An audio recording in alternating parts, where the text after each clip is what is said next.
जय श्री राधे, जय श्री कृष्ण। प्रिय भक्तों, आज हम आपके लिए लेकर आए हैं साल 2024 में जन्माष्टमी व्रत की संपूर्ण जानकारी।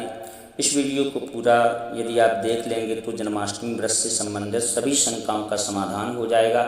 साल 2024 की जन्माष्टमी हर वर्ष इस बार हर वर्ष से खास क्यों है, व्रत कब करना है, पारण कब करना है, व्रत कैसे करना है, व्रत के नियम क्या हैं, और भी बहुत कुछ हम इस वीडियो में जानेंगे।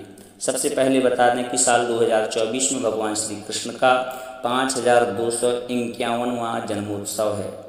जन्माष्टमी शुरू होगी 26 अगस्त को सुबह 3:41 से। तो सबसे अच्छी बात यह है कि इस बार कि दो जन्माष्टमी नहीं पड़ रही हैं, एक ही है 26 अगस्त को। कई बार तो 2 दिन पड़ जाती है जन्माष्टमी, तो लोग दुविधा में हो जाते हैं कौन सी करें कौन सी छोड़ें।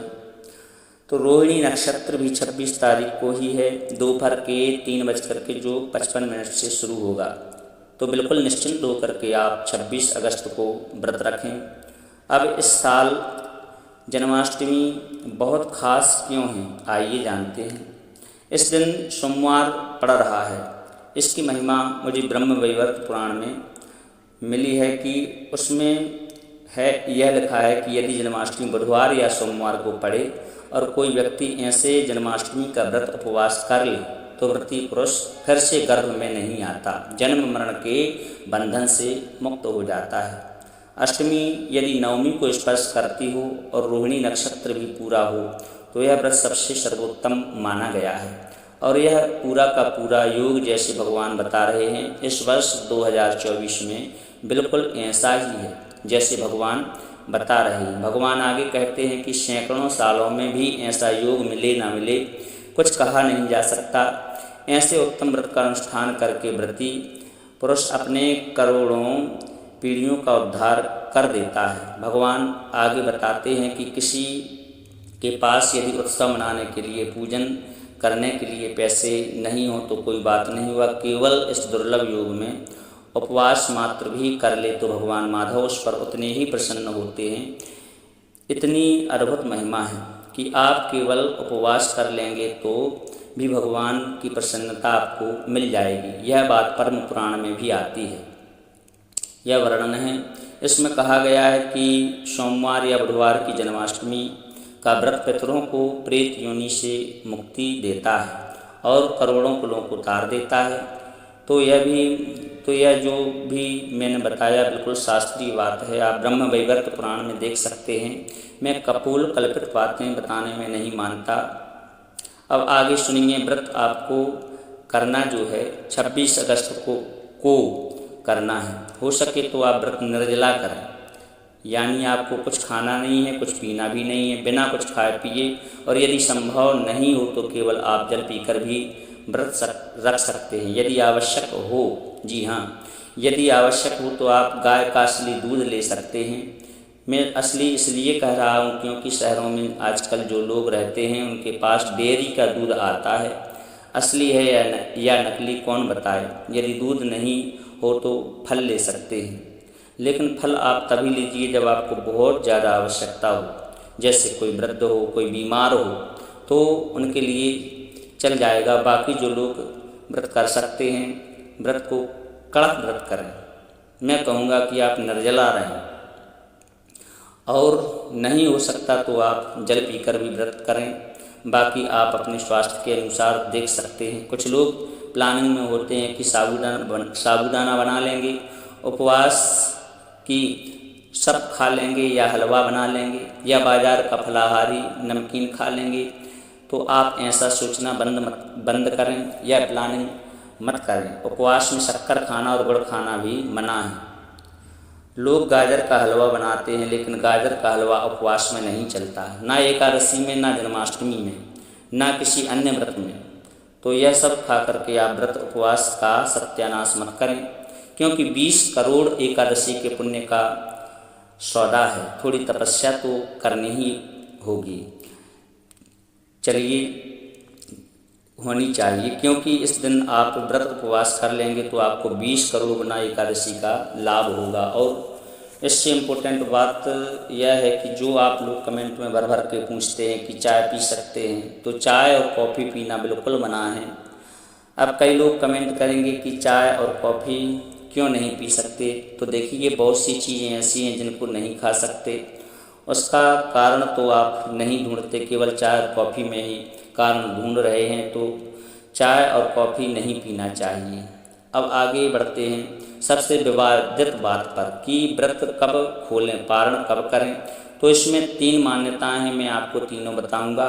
सबसे पहली मान्यता के अनुसार आजकल जो लोग करते हैं 12 बजे के बाद में रात्रि के, भगवान का जब जन्म हुआ, उत्सव मनाया, पूजन हुआ और उसके बाद में व्रत खोल देते हैं।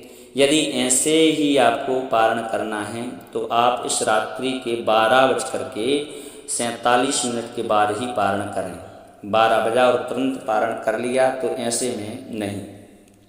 12:47 तक निषद काल है, उसके बाद ही आप पारण करना। दूसरी मान्यता के अनुसार लोग अगले दिन यानी सूर्योदय के बाद व्रत खोलते हैं। और तीसरी जो सबसे कठिन मान्यता के अनुसार है, पुराणों में जो लिखी है वह मैं आपको बताता हूँ। ब्रह्म वैवर्त पुराण में भगवान विष्णु जी व्रत खोलने की विधि बताते हैं। भगवान कहते हैं कि विद्वान पुरुष अष्टमी और रोहिणी नक्षत्र में पारण ना करें। अब ध्यान से सुने, अष्टमी खत्म होगी रात्रि 2:21 पर और रोहिणी नक्षत्र अगले दिन 27 तारीख को दोपहर के 3:04 पर खत्म होगा। तो भगवान के कहे अनुसार व्रती को अष्टमी जब तक हो और रोहिणी नक्षत्र जब तक हो तब तक व्रत नहीं खोलना चाहिए। और भगवान के कहे अनुसार यदि अष्टमी में कोई व्रत खोलता है तो उसके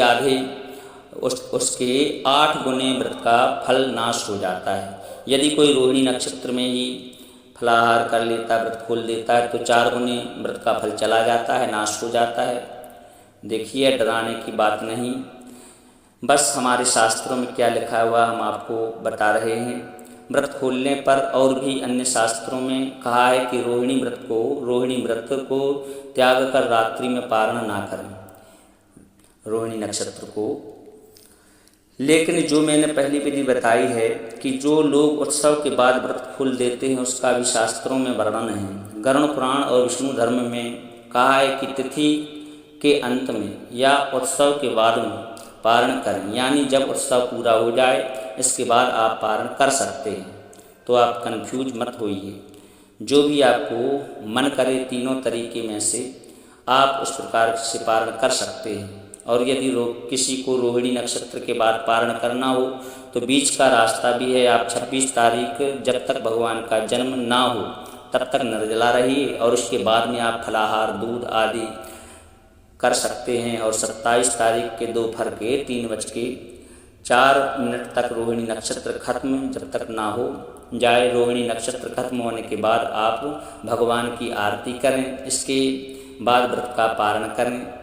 अब बात करेंगे उन लोगों की जो चाह कर भी व्रत नहीं कर सकते, जैसे कोई बुजुर्ग हैं, बीमार हैं, ऑपरेशन से भरा हुआ कोई छोटा बच्चा है या गर्भवती माताएं हैं, माहवारी जिनकी चल रही हो, किसी भी कोई भी कारण हो, जो लोग व्रत नहीं कर सकते हैं, उनके लिए क्या कहा जाता है शास्त्रों में। ब्रह्मवैवर्त पुराण के अनुसार जो अक्षम है व्रत करने में, उनके लिए भगवान नारायण कहते हैं कि जो लोग व्रत उपवास नहीं कर पाए किसी कारणवश, तो उन्हें किसी ब्राह्मण को कुछ खिला देना चाहिए।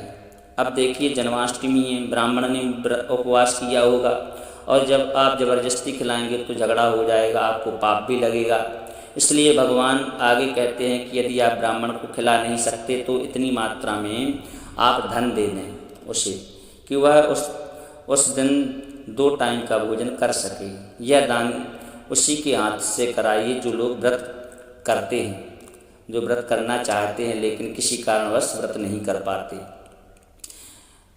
एक कितना सुंदर उपाय है हमारे शास्त्रों में। दूसरा उपाय भगवान बताते हैं कि 1000 गायत्री मंत्र का आप जाप करें यदि व्रत नहीं कर पाते हैं जन्माष्टमी के दिन। टोटल 10 माला गायत्री मंत्र का जाप करें तो आपको पुण्य लाभ प्राप्त हो जाएगा। अब जो लोग दवाई खाते हैं उनके लिए क्या, तो मैं बता दूं, आप व्रत में दवाई ले सकते हैं। इससे व्रत उपवास नहीं टूटेगा, क्योंकि शरीर माध्यम खलु धर्म साधनम, शरीर नहीं रहेगा तो आप ना व्रत कर सकते हैं, ना धर्म कर सकते हैं, ना कोई भी कार्य कर सकते हैं, ना भगवान का भजन कर सकते हैं।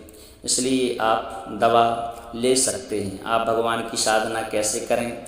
इस व्रत को बच्चे से लेकर बूढ़े तक सभी लोग कर सकते हैं। कुंवारी कन्या कर सकती हैं, विवाहित माताएं कर सकती हैं, विधवा माताएं कर सकती हैं, बहनें कर सकती हैं। कई लोग पूछते हैं कि हम पहले व्रत नहीं करते, बीच में टूट गया, अब कर सकते हैं कि नहीं कर सकते? तो उसका जवाब ये है कि हाँ, बिल्कुल आप भी इस व्रत को कर सकते हैं। सभी को यह व्रत अवश्य करना चाहिए। तो यह थी जानकारी जन्माष्टमी व्रत से संबंधित। वीडियो यदि अच्छा लगा हो तो वीडियो को दिल से लाइक करें और कमेंट में जय श्री राधे, जय श्री कृष्ण अवश्य लिखें। चैनल को सब्सक्राइब अवश्य करें। बोलिए श्री बांके बिहारी लाल की जय।